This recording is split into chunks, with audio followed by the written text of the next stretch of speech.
ప్రభునందు ప్రియమైన దేవుని బిడ్లారా, ఈ ఉదయకాల సమయంలో దేవుని అనుదిన వాగ్దాన ఈ పరిచర్య ద్వారా మరి ఒకసారి మిమ్మల్ని కలుసుకోవడానికి దేవుడు నాకు అనుగ్రహించిన ఈ గొప్ప ఈ భాగ్యాన్ని బట్టి మొదటిగా దేవాది దేవునికి ఎంతగానో కృతజ్ఞతాస్తుతులు చెల్లించున్నాను. మరి ముఖ్యంగా ఈ అనుదిన ఈ వాగ్దాన ఈ పరిచర్యను వీక్షిస్తున్న ఆత్మీయులకు మీ అందరికీ ప్రభువైన యేసుక్రీస్తు నామములో శుభవందనాలు తెలియజేస్తున్నానండి. దేవునికి స్తోత్రం. హల్లెలూయా, హల్లెలూయా. ప్రియమైన దేవుని బిడ్డలారా, ఈ ఉదయకాల సమయంలో దేవుడు మీకు ఇచ్చిన వాగ్దానము కీర్తనల గ్రంథము 91వ కీర్తన 15వ చరణమే అన్నది. ఆ వాగ్దాన చరణ భాగాన్ని మీ కొరకు నేను చదువుచున్నాను. ప్రార్థనాపూర్వకంగా ఆలకించవలసిందిగా ప్రభువైన యేసుక్రీస్తు నామములో అందరినీ కోరుచున్నానండి. మోషే పాడిన 91వ కీర్తన 15వ చరణంలో ఈ విధంగా రాయబడి ఉన్నది. అతడు నాకు మొరపెట్టగా నేను అతనికి ఉత్తరం ఇచ్చేదను, శ్రమలో నేను అతనికి తోడై ఉండదను, అతన్ని విడిపించి అతన్ని గొప్ప చేసేదను. దేవునికి స్తోత్రం. హల్లెలూయా, హల్లెలూయా. ప్రియమైన దేవుని బిడ్డలారా, ఈ వాగ్దానాన్ని దేవుడు మోషే ద్వారా తెలియజేస్తున్నట్లు దేవుని వాక్యంలో మనం చూస్తున్నాం. ప్రియమైన దేవుని బిడ్డలారా, ఈ వాగ్దానాన్ని క్లియర్గా మనం ఆలోచిస్తున్నప్పుడు అతడు నాకు మొరపెట్టగా దేవునికి మొరపెట్టే ఆత్మీయత మనలో ఉండాలని ఆ చరణ భాగంలో మనకు కనబడుతుంది. ప్రియమైన దేవుని బిడ్డలారా, ఇశ్రాయేలు కాలానికి వస్తే కనుక ఇశ్రాయేలీలు ఒకానొక సందర్భంలో ఏం చేశారంటే దేవునికి మొరపెట్టవలసిన వారు మోషేకు మొరపెట్టినట్లు దేవుని వాక్యంలో మనం చూస్తుంటాం. ఈ సందర్భం మనకి ప్రియమైన దేవుని బిడ్డలారా సంఖ్యాకాండము 11వ అధ్యాయం 2వ వచనంలో మనకు కనబడుతూ ఉంటుంది. జనులు అంటే ఇశ్రాయేలీలు ఏం చేస్తూ ఉంటారంటే ఆయాసమును గూర్చి సనులుతున్నప్పుడు దేవునికి అది వినబడుతుంది.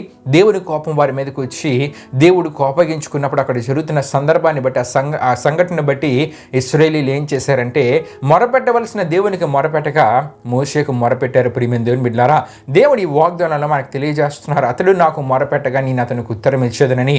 దేవునికి మనం మొరపెట్టాలి. ఆ సమయంలో ఇశ్రాయేలీలు మోషేకు మొరపెట్టారు. ప్రియమైన దేవుని బిడ్డలారా, ఈ దినాన్ని సమాజంలో మనం చూస్తున్నప్పుడు చాలామంది ఏం చేస్తూ ఉంటారంటే దేవుణ్ణి అడగవలసిన వారు దేవుణ్ణి అడగక మనుషులను అడుగుతూ ఉంటారు, మనుషులకు సహాయాన్ని అడుగుతూ ఉంటారు. ప్రియమైన దేవుని బిడ్డలారా, ఏదైనా సమస్య వచ్చిందా దేవునికి ప్రార్థించవలసింది పోయి మనుషుల్ని అడగడం ప్రారంభిస్తూ ఉంటారు. అయితే ఇక్కడ తెలుసుకోవాల్సిన విషయం ఏంటంటే మనుషులు మాట ఇస్తారు కానీ ఆ సమయం వచ్చేసరికి చేతులు ఎత్తేస్తారు. ప్రియమైన దేవుని బిడ్డలారా, నిజమే, సమాజంలో చాలామందిని మనం చూస్తుంటాం. మనుషులను నమ్ముకుంటూ మనుషులను ఆశ్రయిస్తూ ఉంటారు, మనుషులను సహాయం కొరకే అడుగుతూ ఉంటారు కానీ మనుషుల ద్వారా ఏ సహాయము వారు పొందుకోలేరు. అవతల వాళ్ళు కూడా ఎలా మాట్లాడుతూ ఉంటారంటే నీకేదైనా ఆపద వచ్చిందా, నీకేదైనా ఆపద సంభవించిందా, నీకేదైనా అవసరం ఉందా, ఏదైనా సమస్య వచ్చిందా నా దగ్గరికి రా అని హామీ ఇచ్చే మాటలు చాలామంది మాట్లాడుతూ ఉంటారు. వారి మాటలు నమ్మి చాలామంది మనుషులు ఏం చేస్తూ ఉంటారంటే వారికి ఏదైనా సమస్య వచ్చినప్పుడు, ఏదైనా బాధ కలిగే పరిస్థితులు ఎదురైనప్పుడు వెంటనే వారిని ఆశ్రయించడానికి వారి దగ్గరికి వెళ్ళిపోతూ ఉంటారు. చివరికి వారి దగ్గరికి వెళ్ళిన తర్వాత ప్రియమైన దేవుని బిడ్డలారా వారు ఏమీ చేయక కేవలం మాట్లాడి వారిని పంపిస్తుంటారు. ప్రియమైన దేవుని బిడ్డలారా, అంటే మనుషులను ఆశ్రయించడం ద్వారా ఏ మేలు జరగదు. ఆ దినాన్ని ఇశ్రాయేలీలు కూడా మొదట ఏం చేశారంటే దేవునికి మొరపెట్టకుండా వారు ఏం చేశారంటే మోషేకు మొరపెడుతున్నట్లు ఈ సంఖ్యాకాండము 11వ అధ్యాయం 2వ వచనంలో మనం చూస్తుంటాం. దేవునికి మొరపెట్టవలసిన వారు మోషేకు మొరపెడుతున్నారు. ప్రియమైన దేవుని బిడ్డలారా, అయితే ఇక్కడ మరికొన్ని విషయాలు మీకు తెలియజేయాలని ఆశపడుచున్నాను. ఇది నా సమాజంలో మనుషులు ఈ విధంగా ఉంటున్నప్పుడు కూడా చాలామంది దేవుణ్ణి ఆశ్రయించట్లేదు. మనము ఆశ్రయించవలసింది దేవుణ్ణి. ఏదైనా ఒక సమస్య కలిగినా, ఏదైనా ఒక ఆపద ఎదురైనా, ఏదైనా బాధాకరమైన పరిస్థితి మనకు ఎదురైనా, ఏదైనా అవసరత ఉన్నా మొదటిగా మనం ఏం చేయాలండి? దేవుణ్ణి అడగాలి. ఒక దైవజనుడు అంటూ ఉన్నారు, అతని జీవితంలో ఏ సమస్య ఎదురైనా, ఏ అవసరత ఉన్నా సరే మనుషుల దగ్గరికి మొదట వెళ్ళారంట. ఆయన వెళ్ళి దేవుని సన్నిధిలో మోకరించి దేవునికి ప్రార్థిస్తారు. ప్రార్థించిన తర్వాత దేవుడిచ్చిన ఆలోచన మేరకు ముందుకు వెళ్ళినప్పుడు ఇప్పుడు ఆయన తన జీవితంలో ఏ సమస్య అధికం అవ్వలేదు కానీ ఆ సమస్య నుండి బయటపడగలిగారు. ప్రియమైన దేవుని బిడ్డలారా, అంటే దేవుడిచ్చే ఆలోచన ప్రకారం ముందుకు వెళ్ళినప్పుడు దేవుడు తన జీవితంలో ఉన్న సమస్యలన్నింటి నుండి విడుదల దేవుడు అతనికి దయచేశారు. అంటే ప్రియమైన దేవుని బిడ్డలారా, చాలామంది మనుషులను ఆశ్రయిస్తూ ఉంటారు కానీ మనుషులను మనం ఆశ్రయించకూడదు, దేవుణ్ణి ఆశ్రయించాలి. అయితే ఈ సందర్భానికి మనం చూసినప్పటికీ జనులు అంటే ఇశ్రాయేలీలు మోషేను ఆశ్రయించారు. అయితే మోషే ఏం చేశారంటే ప్రియమైన దేవుని బిడ్డలారా దేవునికి మొరపెట్టినట్లు అక్కడ మనం చూస్తున్నాం. దేవునికి స్తోత్రం. హల్లెలూయా, హల్లెలూయా. మోషే ఒక మాదిరిని అక్కడ చూపిస్తూ ఉన్నాడు. మోషేను జనులు ఆశ్రయించినప్పుడు మోషే దేవునికి మొరపెడుతూ ఉన్నాడు. అతడు నాకు మొరపెట్టగా నేను నీకు ఉత్తరం ఇచ్చేదను. మనము దేవునికి మొరపెట్టినప్పుడు ప్రియమైన దేవుని బిడ్డలారా ఆయన ఉత్తరం ఇస్తాడు. మనం మనుషులకు మొరపెడితే, మనుషులకు మన అవసరతను తెలియజేస్తే, మనుషులను ఆశ్రయిస్తే మన యొక్క మనవులకు జవాబు రాదు, మన అవసరతలు తీర్చబడవు. కేవలం మాట మాత్రమే మాట్లాడి హామీ ఇచ్చేవారు కూడా ఆ సమయానికి చేతులు ఎత్తేస్తూ ఉంటారు. కానీ దేవుణ్ణి ఆశ్రయిస్తే కానీ ప్రియమైన దేవుని బిడ్డలారా, దేవుణ్ణి ఆశ్రయిస్తే కనుక ప్రియమైన దేవుని బిడ్డలారా ఆయన మన యొక్క మనవులకు ఉత్తరం అంటే జవాబునిస్తానంటూ ఉన్నారు. దేవునికి స్తోత్రం. హల్లెలూయా, హల్లెలూయా. ప్రియమైన దేవుని బిడ్డలారా దేవుణ్ణి ఆశ్రయించాలి. దేవునికి మొరపెట్టినప్పుడు ఆయన ద్వారా ఉత్తరము మనకు ఇవ్వబడుతుంది. అంటే జవాబును మన జీవితాల్లో మనం పొందుకోగలం. ఎటువంటి జవాబు అంటే ప్రియమైన దేవుని బిడ్డలారా, శ్రమలో నేను అతనికి తోడే ఉండదను. ప్రియమైన దేవుని బిడ్డలారా ఇక్కడ మనం చూస్తుంటాం, దేవుడు అంటూ ఉన్నారు, సమస్యలు ఎదురైనప్పుడు, శ్రమలు ఎదురైనప్పుడు, ఇబ్బందులు ఎదురైనప్పుడు, బాధాకరమైన పరిస్థితులు ఎదురైనప్పుడు మీరు నాకు మొరపెట్టినట్లయితే నేను మీకు ఉత్తరం ఇస్తాను. ఎటువంటి కాపుదల మీకు ఉంటుందంటే, శ్రమలో నేను అతనికి తోడే ఉండదు. అంటే నీ జీవితంలో ఉన్న శ్రమలలో దేవుడు నీకు తోడుగా ఉండి ఆ శ్రమల నుండి నిన్ను విడిపిస్తారు. నీ జీవితంలో ఉన్న సమస్యలలో దేవుడు నీకు తోడుగా ఉండి ఆ సమస్యల నుండి దేవుడు నిన్ను విడిపిస్తారు. నీ జీవితంలో ఉండే అనారోగ్య పరిస్థితుల ద్వారా కలిగే బాధ నుండి, అటువంటి శ్రమ నుండి కూడా దేవుడు నీకు తోడుగా ఉండి దాని నుండి కూడా విడిపిస్తారు. దేవునికి స్తోత్రం. హల్లెలూయా, హల్లెలూయా.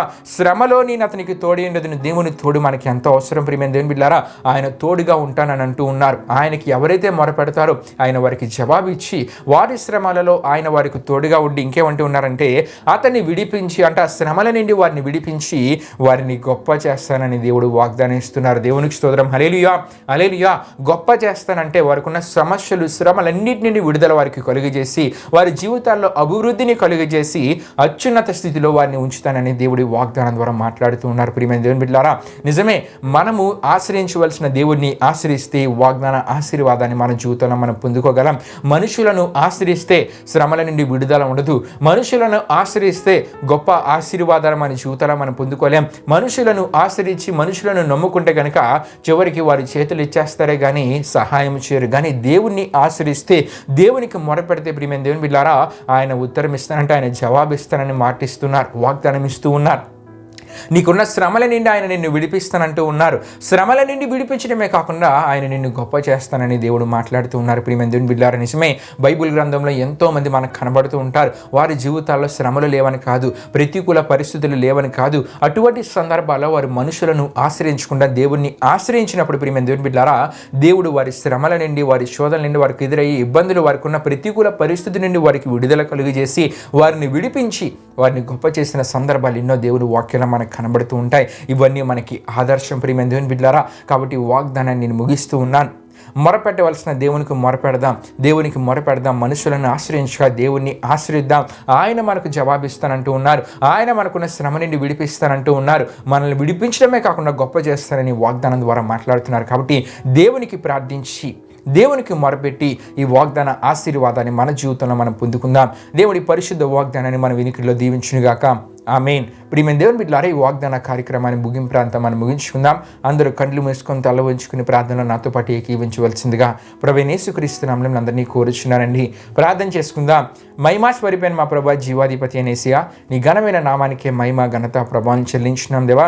ఇప్పుడు వరకు జరిగిన ఈ వాగ్దాన కార్యక్రమంలో మాతో పాటు తోడుగుని నడిపించిన దేవా, మీకే వేలాది వందనములు, కృతజ్ఞతాస్తుతులు చెల్లించిన వేసా.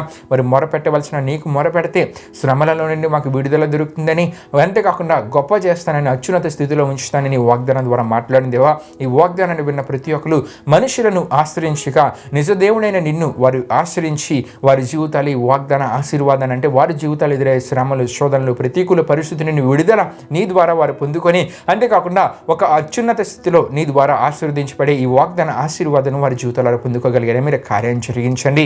ఇది నాని వారు చేస్తున్న ప్రయాణాలలో, పనులన్నింటిలో తోడుగుండు ముందుకు నడిపించమని మీకే వేలాది వందనములు, కృతజ్ఞతాస్తుతులు చెల్లిస్తూ యేసు పరిశుద్ధ నామములో అడిగి వేడుకొనిచున్నాం తండ్రి. ఆమేన్. యేసు రక్తమే జయం, ప్రవేశ రక్తమే జయం, ప్రవేశ రక్తం సంపూర్ణమైన విజయం, అపవాది క్రియలకు అనంత నాశనం కలుగునుగాక. ఆమేన్.